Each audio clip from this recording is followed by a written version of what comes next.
تخيل قطعة خشب تغير مجرى التاريخ كله. قصة ظهور الصليب المقدس ليست مجرد حدث، بل معجزة حية هزت العالم.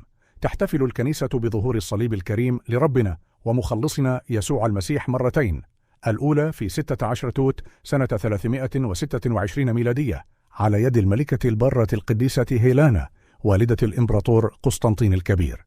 بعد إيمان ابنها بالمسيح نذرت أن تذهب إلى أورشليم، وهناك بحثت عن موضع الصليب. وبعد مشقة أرشدها شيخ يهودي إلى مكانه في الجلجثة، وعندما حفروا وجدوا 3 صلبان، لكن أيهم صليب المسيح؟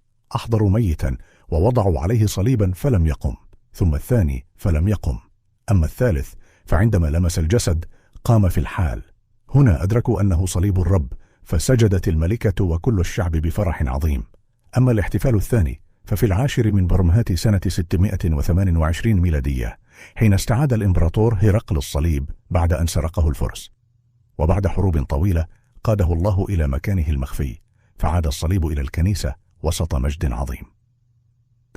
ادعمنا بمتابعة الصفحة، وأترك تعليقا، وشارك الفيديو. مون جيسو.